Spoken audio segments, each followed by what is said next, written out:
So, after watching Zack Snyder's latest film, Army of the Dead, my first thought was, God, remember how awesome the Snyder Cut is? It's awesome. The Snyder Cut, as far as I'm concerned, is now the definitive Justice League movie. The Joss Cut is dead. Long live the Snyder Cut. It's better in literally every single way. Character development, effects, action, acting, badass moments. It has it all. I mean, it's not perfect. Like, what was with that weird Aquaman song?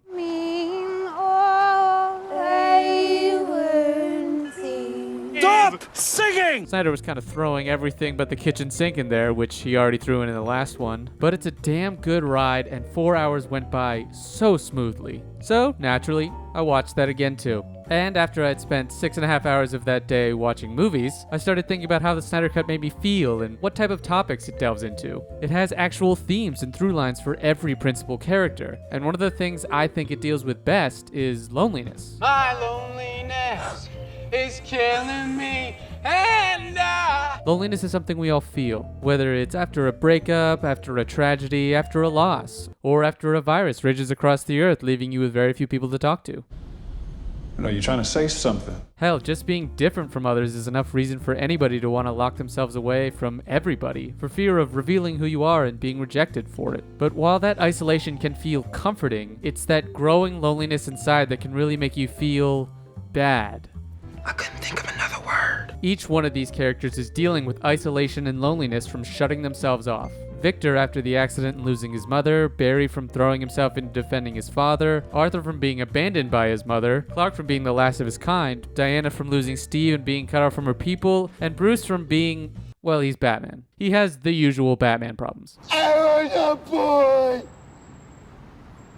Now I'm a bat. And it's something that each of them learns to overcome by relying on one another for support over the course of the film.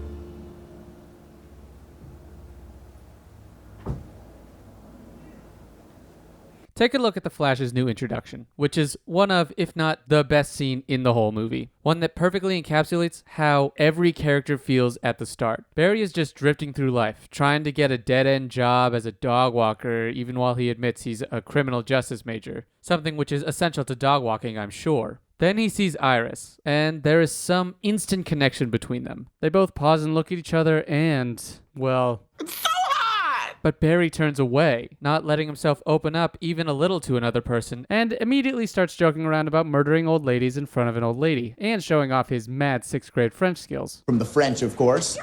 Resume, I believe. He allows himself to feel one more time by looking at her leave, knowing it won't lead to anything, so he figures what's the harm. Then her car gets hit by a truck, and he immediately springs into action, running through glass to save her. Glass?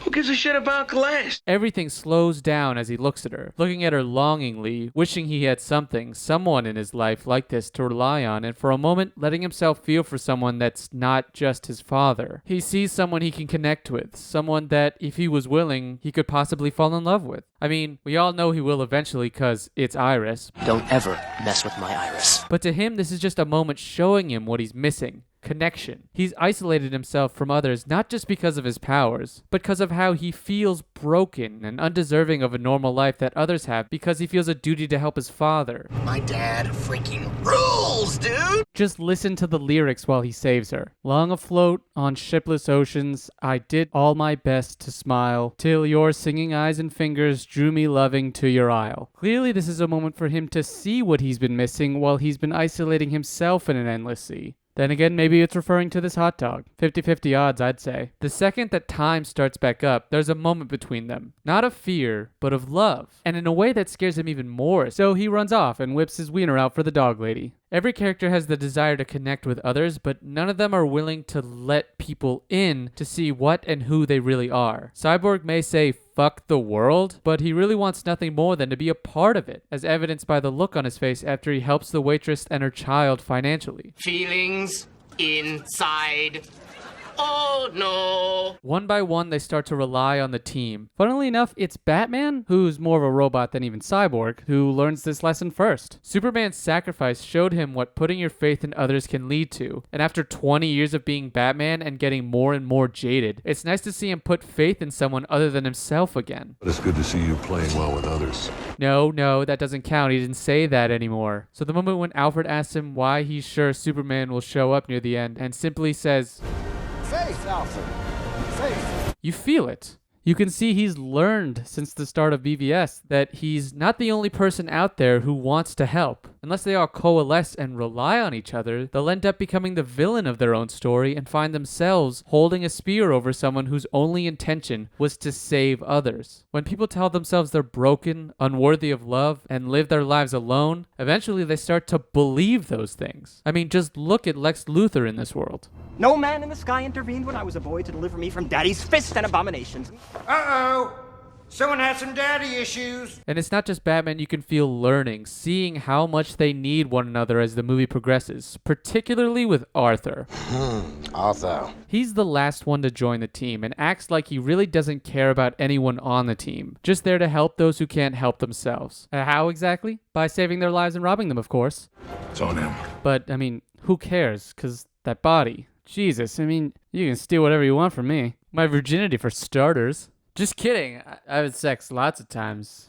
I'm good at it. They used to call me the sex haver. But he finds a kindred spirit in Diana when they discuss their people's shared history, as well as them both being an outcast from their respective societies. And that scene after Victor loses his father in front of his eyes, you really feel the empathy in Arthur growing, and not just for Victor, but for the entire team. You really see a change in him from this guy who seemed like he was going down the wrong path to someone realizing he needs these guys to keep himself together. He really comes to respect and admire everyone on the team, even Barry to a degree with his constant jokes. And it makes sense for him to take the longest. He's felt alone longer than anyone else most likely, save for maybe Diana. Victor was only recently in his accident, Diana had her people for thousands of years, and Batman, Well, I'm Batman. but Arthur was always half in two worlds, being half human and half Atlantean, feeling like he belongs nowhere. He only helps people out in the shadows of society and in the underbelly of the world, like this remote fishing village in Alaska, learning to never trust anyone because everyone sees him as different. But by the end, he realizes they are all the same kind of different as him, and the fact that he and Victor both have super weird looking eyes, but Victor still has one normal one, so haha, Aquaman can suck it. Dork! They're outcasts, banded together by a mutual feeling of belonging somewhere. We all belong, so let's just bake a cake for everyone who wants a cake to be baked. And Cyborg's ending really is the culmination of this whole idea. This guy's been stuck in an apartment for months, sulking and having to watch these dumbass kids play football in the middle of the street, when football and possible car accidents are probably his two biggest triggers. He refuses to help out or even get involved with others out of what's essentially fear of everybody on the team. He's the only one who has to wear his different all over him, probably explaining why he hides it with sweats all the time. You wore sweatpants every day. That, and otherwise, he'd be naked. He's naked somewhere. He's probably the most exiled person of the bunch, only seeing one man whom he has a deep anger towards, while at the same time, he's a living computer with access to literally everyone on the planet. And in the process of the film, he even loses his father, the last person he had left, who he didn't truly hate, but never got to tell him that.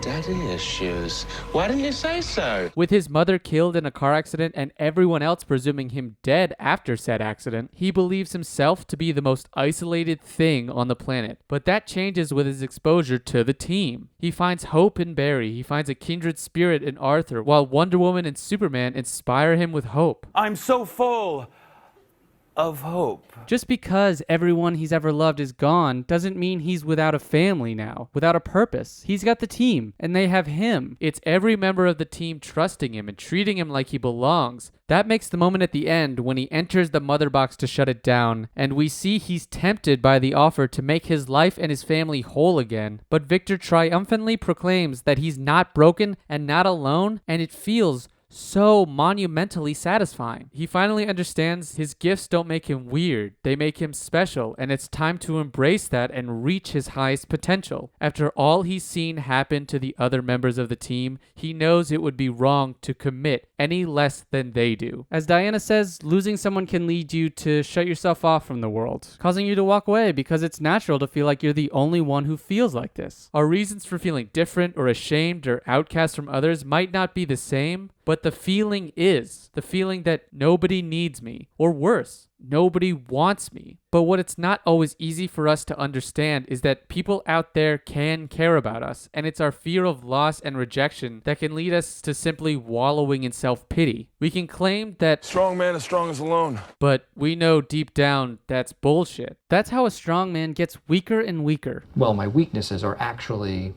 strengths. Each one of these guys could have become a supervillain were it not for everyone else. Except with Diana. She's already down with making new best friends despite being a total loner in BVS. I'm not too upset about that. She probably figured, these dipshits are gonna mess everything up without me, and for some reason my people still won't leave their island even though they know the world is about to end for sure this time. But yeah, Diana's got this. Can't rely on anyone these days. You gotta do everything yourself. Don't we? The movie does an amazing job in showing us how they need each other. It's easy to be alone, but what's hard is to ask others to carry our burdens with us. That's what makes you a team. That's what makes the Justice League a great team. That's what makes moments like this, like Barry reversing time, like Victor stopping the Unity, like Diana and Arthur killing Steppenwolf, and that ear-to-ear grin on Barry's face, standing beside the Justice League, knowing he finally has people he belongs with, a group to call a family, feel so satisfying and fulfilling. That's what makes this movie a great movie. Not a perfect movie, but a great one nonetheless. The movie feels so realistic and grounded and takes what every character is going through seriously, doing its own thing and not trying to give them the Marvel treatment. That's how you end up with 400 Thor the Dark Worlds, which aren't necessarily bad, but just kind of nothing, which is basically what the Whedon version of Justice League was. Thanks, Joss. While I love Marvel movies, not everything has to adhere to their formulas. You can have a different kind of story with themes and motifs not typically the same as what everyone else is doing. I guess I just